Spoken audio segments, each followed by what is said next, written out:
Hello everybody and welcome back. And finally we get to the Eternalblue exploit developed by NSA. Now, as I said before, this is an exploit for Windows 7 machine, so you will need to download the Windows 7 machine first.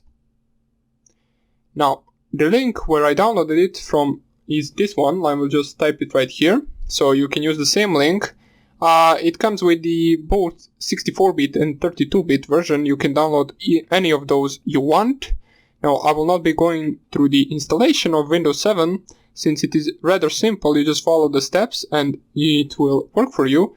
The link where I downloaded it from is this one, so https then bit.ly/2wpp and if you go to that link, let us just let this load. It should give you an option to download both 64-bit and 32-bit Windows 7 operating system. So here it is. As we can see, it will lead you to this page right here. You just scroll here down and you choose either one of these two. It is the size of 3.09 gigabytes or the 32-bit version is 2.38 gigabytes. Now, in this tutorial, I will use the 64-bit version of Windows 7, but both of these will work as well. Now, if you have, for example, a VirtualBox machine with the Windows Server 2008, that one will work as well. So, let's see how to get this to run. So, what you want to do, let me just zoom this in. If you go to the MSF console, you will see that there actually are already some Eternalblue exploits in it. But what we want to do is actually download one from GitHub, since that one will actually allow us to get the Meterpreter shell back. There is a one called the Eternalblue in the Metasploit framework as a module. Basically comes pre-installed, but that one only gives you back the command shell. It doesn't give you back the Meterpreter shell with all bunch of options that the Meterpreter comes with. So we want to get the most of it, so we will download the Eternalblue double pulsar on GitHub, and we will add it to the Metasploit framework database, and we will be able to use it. So if I search Eternalblue, you will see, now I need to unzoom this so it doesn't look this ugly. You will see that we have two auxiliary modules right here. One of them is a scanner, so basically it will scan the machine and check if the machine is vulnerable to the attack, and these three right here will actually attack the machine itself. So the first one works on Windows 7. The second one, well, basically this one, it says if I use the Eternalblue Windows 8 edition, copy and paste it, and I show targets for this. It says Windows 64. Now, if I show info as well, it will say that this also works on the Windows 10, which I highly doubt. As we can see, Eternalblue exploit for Windows 8, Windows 10, and Windows Server 2012 by Sleepia. The exploit might fail and crash a target system, depending on what is overwritten. The exploit support only x64 target tested on Windows 2012. So it is tested on Windows 10, Windows 8.1, and Windows 2012. But if you notice, show options, I might be doing something wrong, but the only required spot right here is set rhost 192.168.1.3, which is the IP address of my Windows 10 machine. Let me just check it out real quick. So ipconfig, and we can see that .1.3 indeed is the IP address of my target machine. Now, as it says right here, this exploits on port 445, which by the installation of Windows 7, for example, already comes open by default. So most of the targets that actually didn't update their Windows 7 will still be vulnerable to this attack. Now, about Windows 8 and Windows 10, I'm not really sure, since, for example, if I show you -SV -P445 on my Windows 10 machine, if I nmap it, it will say that the port is open. It will give us the version, so the port really is open. But this exploit right here probably only works for the almost never updated Windows 10 machines. Now I have the 445 port open, but if I just run here exploit, let me set the payload first. So payload Windows x64, since my target is 64-bit, meter, return, reverse TCP, and I run this on, and let me just check show options in order to see. I need to set lhost. Lhost is the IP address of us, which is ifconfig, which is the .1.4, and I run exploit. You will see that this won't really work. As it says right here, this exploit does not support this build. So this exploit right here is only for this certain type of build. It will not work on some Windows 10 machines. Well, on most of them it will not work, especially on those that regularly cover their updates. So you can check these several Eternalblue exploits right here. Let me just search them once again. Search Eternalblue.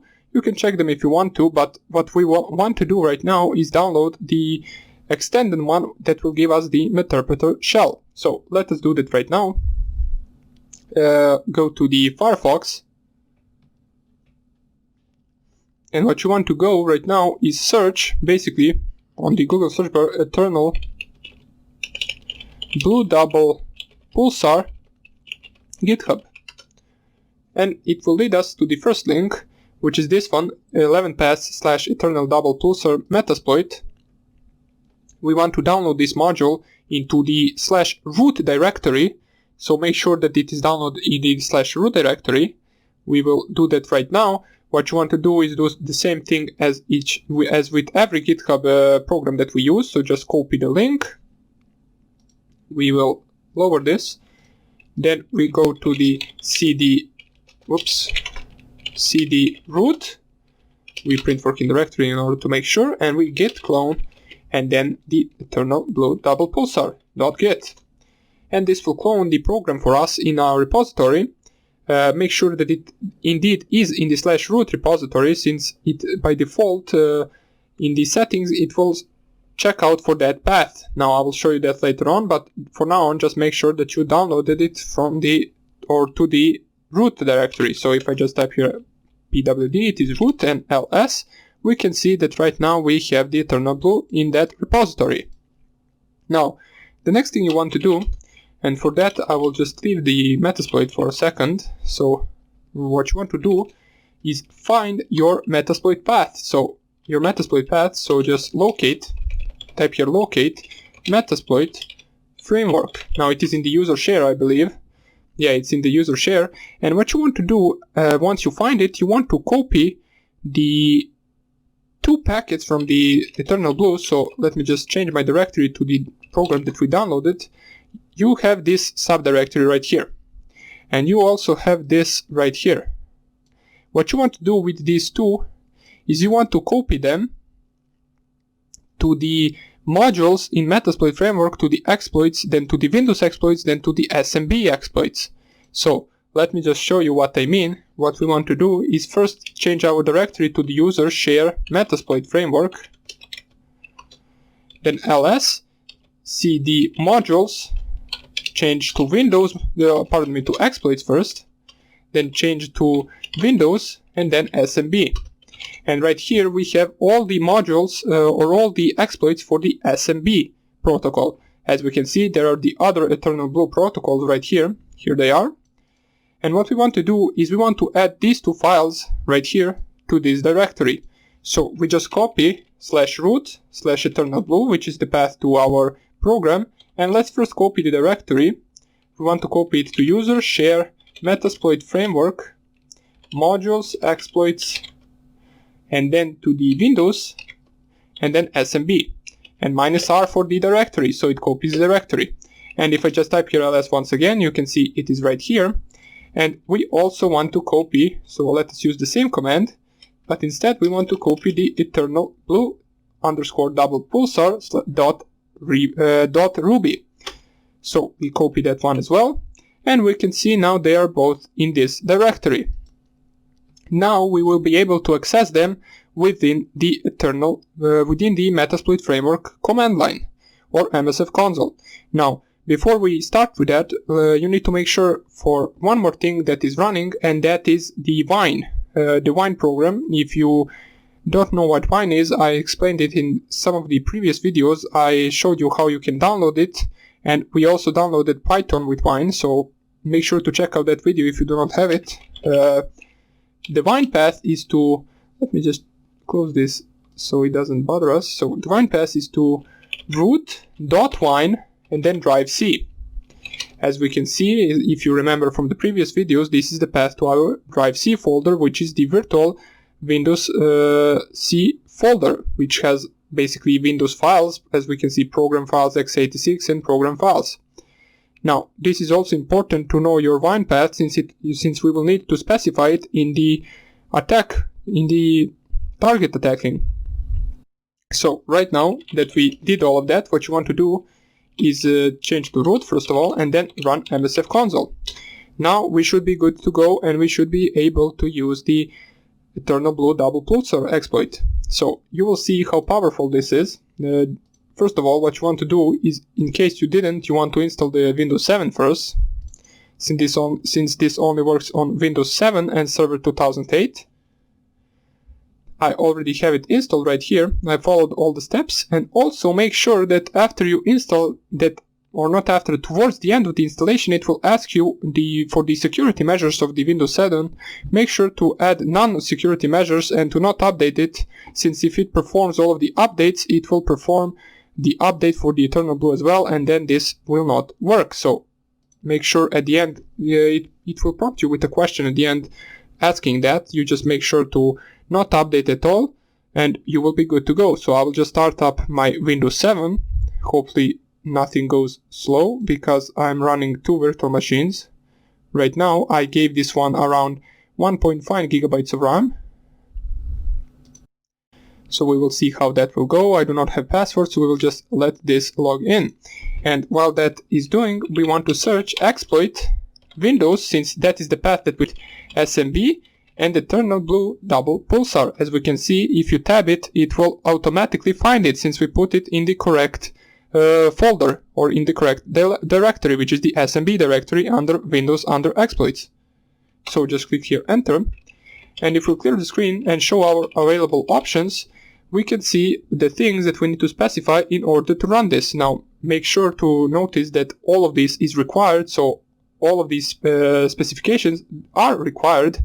This is the reason why I told you that you copy the path into the root directory, since this is already preset for the root directory.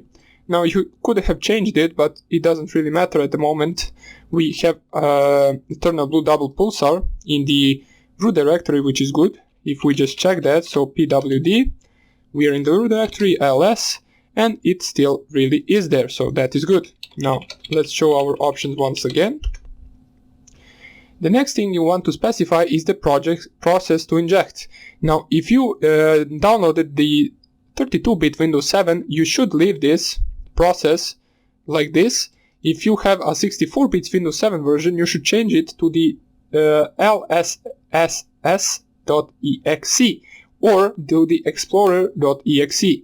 But the difference between these two is that the explorer.exe won't give you the system privileges during the exploitation. So we want to actually use this one right here. As it says, it is for the 64-bit version. So we set process inject, and then we copy the process name, and then we paste it. So it will set the process for us. As we can see, show options, the process is currently set. The rhosts is basically as same as in all the previous exploits. It is basically the IP address of your Windows 7 machine, so we will check that out right now.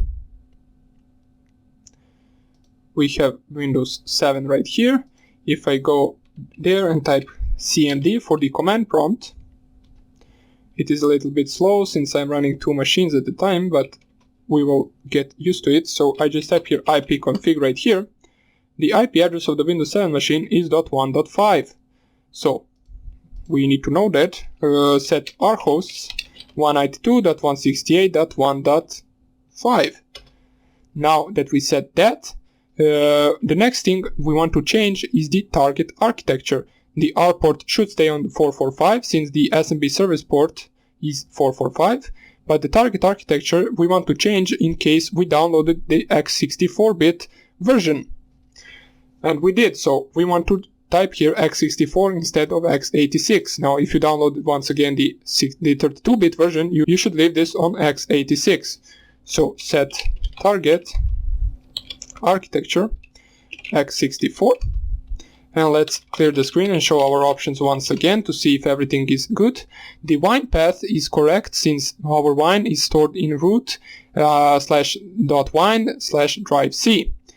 Now the targets, let's see, show targets. It will say that the targets are all Windows basically versions until Windows 7. So we can see that we have Windows XP, Windows Server 2003, Windows Vista, Windows Server 2008, and Windows 7, all packs. So we select the target, so select or set, or is it set target 8, I believe it's something like that.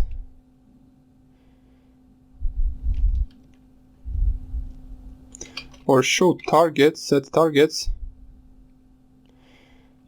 Possibly select targets. Now I don't even know, I maybe forgot this.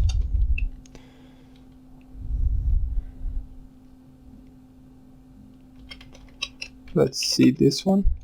Okay, it doesn't even matter, so I don't know the syntax for this, but it is not really needed for us to type that in order for this to work. So show options. Basically it is already set for the Windows 7, I don't know why I tried that. And right now we should be good to go. But one more thing to do is to set the payload. Now be careful, since the payload for Windows Meterpreter reverse TCP will not work here if you have a 64-bit Windows 7 that you are attacking, but if you have a 32-bit Windows 7 that you are attacking, the Meterpreter reverse TCP will work. For the 64-bit we need to set the payload to be Windows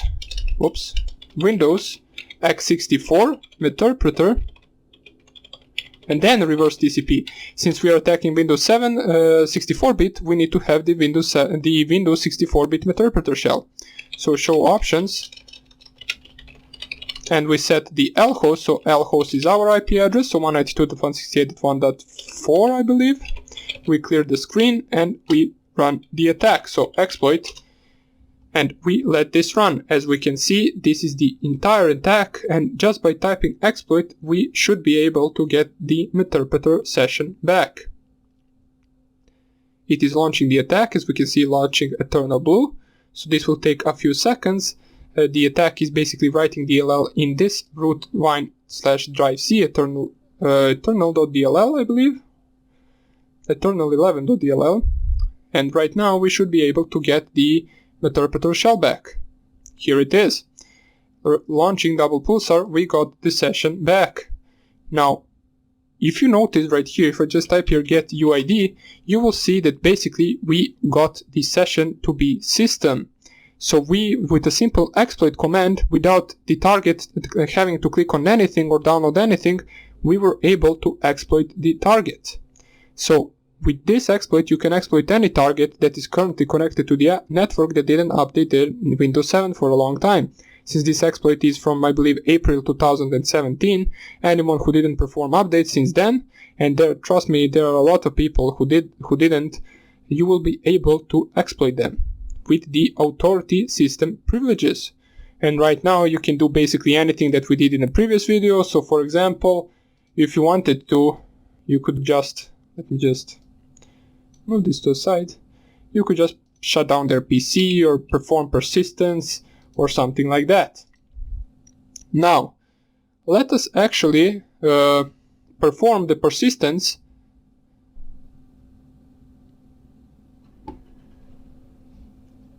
I'm not sure why this got, it doesn't even matter. What we will do is we will shut down their PC. So shut down, and you will see that this basically will shut down their PC. It will kill our Meterpreter session, of course, but we don't care. We can exploit the target whenever we want. Since the target doesn't have to click on anything, we basically can just do whatever we want to the target. So just click here exit, and we should be good to go. Now, In the next video, I will show you how you can create a persistent Metasploit or Meterpreter reverse shell running on a target PC. Now by persistent I mean that whenever the target restarts their system, you will be able to connect back to them as soon as they log in. So that would be about it for this video. I hope you enjoyed it, and I hope I see you in the next one. Bye!